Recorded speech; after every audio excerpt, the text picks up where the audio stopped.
بسم اللہ الرحمن الرحیم۔ السلام علیکم دوستوں، امید ہے آپ سب خیریت سے ہوں گے۔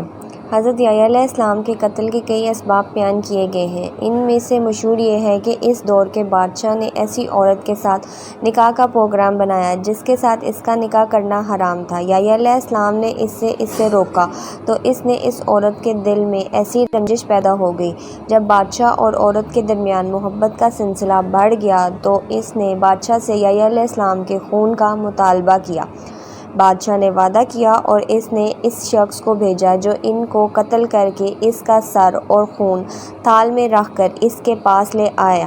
کہا جاتا ہے کہ یحییٰ علیہ السلام کا سر اس عورت کے سامنے لایا گیا تو وہ عورت فوراً مر گئی، اور بعض لوگوں نے یہ واقعہ یوں بیان کیا ہے کہ اس بادشاہ کی عورت یحییٰ علیہ السلام پر فدا ہو گئی تھی۔ اس نے آپ کی طرف پیغام بھیجا لیکن آپ نے انکار فرما دیا تو وہ آپ سے مایوس ہو گئی۔ اس نے بادشاہ سے آپ کے قتل کا مطالبہ کیا تو بادشاہ نے پہلے تو انکار کر دیا لیکن بعد میں مان گیا، اور اس نے آپ کو قتل کرنے کے لیے آدمی بھیجا۔ اس نے آپ کا خون اور سر تھال میں رکھ کر اس عورت کے سامنے پیش کر دیا۔ اس کا مفہوم ایک حدیث میں بیان ہوا ہے جس کا استخارہ بنی بشریٰ نے اپنی کتاب الموت میں اپنی سند سے بیان کیا گیا ہے۔ حضرت ابن عباس سے مروی ہے، جناب رسول صلی اللہ علیہ وسلم کو جس رات جنت کی سیر کروائی گئی تو آپ نے زکریا علیہ السلام کو آسمان پر دیکھا اور سلام کیا اور کہا، اے ابو یحییٰ، مجھے اپنے قتل کیے جانے کے متعلق آگاہ فرماؤ، وہ کیسے ہوا اور بنی اسرائیل نے آپ کو کیوں قتل کیا؟ وہ فرمانے لگے، اے محمد صلی اللہ علیہ وسلم، آپ کو آگاہ کرتا ہوں کہ یحییٰ علیہ السلام اپنے زمانے کے بہترین آدمی تھے۔ وہ بہت خوبصورت اور روشن چہرے والا تھا۔ وہ اللہ تعالیٰ کے فرمانبردار کے مطابق سردارانہ عورت سے رقیے والے تھے۔ ان کو عورتوں کی خواہش نہ تھی۔ بنی اسرائیل کے بادشاہ کی بیوی ان پر فدا ہو گئی اور وہ بدکار تھی۔ اس نے ان کی طرف پیغام بھیجا مگر اللہ تعالیٰ نے آپ کو اس عورت سے محفوظ رکھا۔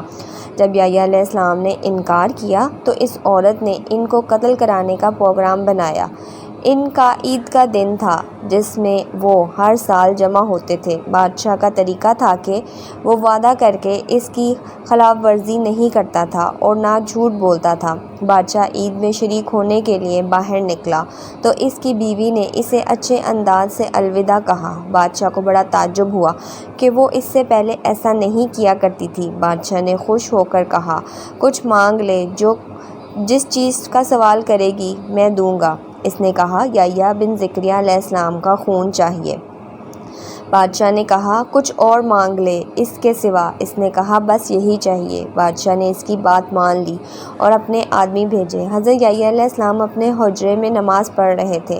انہوں نے حضرت یحییٰ علیہ السلام کو ایک تھال میں ذبح کیا اور اس کا خون اور سر تھال لے جا کر ملکہ کے سامنے پیش کر دیا۔ روانی بیان کرتے ہیں جب ان کا سر مکہ کے سامنے پیش کیا گیا تو اسی شام کو اللہ تعالیٰ نے بادشاہ کو اور اس کے گھر والوں کو اور نوکر چاکروں کو زمین میں دھکیل دیا۔ جب صبح ہوئی تو بنی اسرائیل نے کہا کہ زکریا کے رب زکریا کی وجہ سے ہم سے ناراض ہیں، لہٰذا بنی اسرائیل نے کہا، آؤ ہم اپنے بادشاہ کی وجہ سے ناراض ہوتے ہوئے اور زکریا علیہ السلام کو قتل کرتے ہیں۔ میرے پاس ایک آدمی اس صورتحال سے آگاہ کرنے کے لیے آیا تو میں وہاں سے بھاگا۔ ابلیس ان کے آگے آگے میرے بارے میں ان کو بتا رہا تھا۔ جب مجھے خطرہ لاحق ہوا کہ میں ان سے بھاگ نہیں سکتا تو میرے سامنے ایک درخت آیا۔ اس نے مجھے پکار کر کہا، میری طرف آ جاؤ۔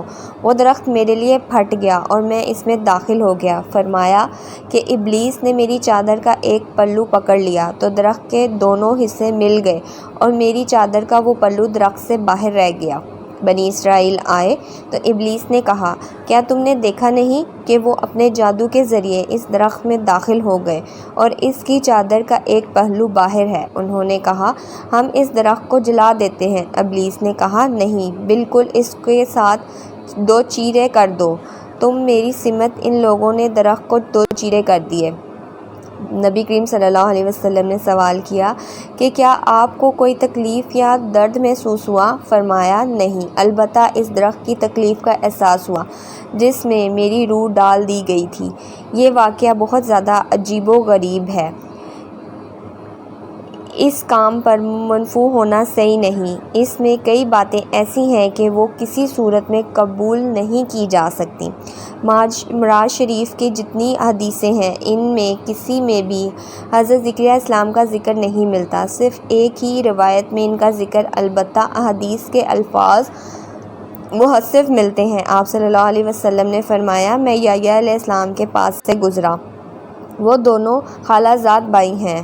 جمہور علماء کی رائے ظاہر حدیث کے مطابق ہے کیونکہ یحییٰ وہاں آشیانِ عمران تھیں جو مریم بنت عمران کی بہن تھی، اس لحاظ سے حضرت یحییٰ علیہ السلام مریم کی خالہ زاد بھائی ہیں۔ اور یوں یہ عیسیٰ علیہ السلام کے قتل کے بارے میں اختلافات ہیں کہ ان کا قتل مسجد اقصیٰ میں ہوا تھا یا نہیں، اور جگہ شملہ بن عقیلہ نے بیان کیا ہے۔ بیت المقدس کی ایک چٹان پر 70 انبیاء علیہ السلام کا قتل کیا گیا، ان میں حضرت یحییٰ علیہ السلام بھی ہیں۔ ابو قاسم بن سلام نے اپنی سند سعد بن مسیح رضی اللہ عنہ سے بیان کیا، جب دمشق میں آئے اس نے دیکھا کہ حضرت یحییٰ علیہ السلام کا خون ابل رہا ہے، تو اس نے اس کے متعلق پوچھا تو لوگوں نے اس کو آگاہ کیا، تو اس نے آپ کے خون پر 70,000 آدمی قتل کیے تو وہ پرسکون ہو گیا۔ اور یہ بھی معلوم ہوا کہ بخت نساء کا واقعہ حضرت عیسیٰ علیہ السلام کے بعد پیش آیا، اور اس طرح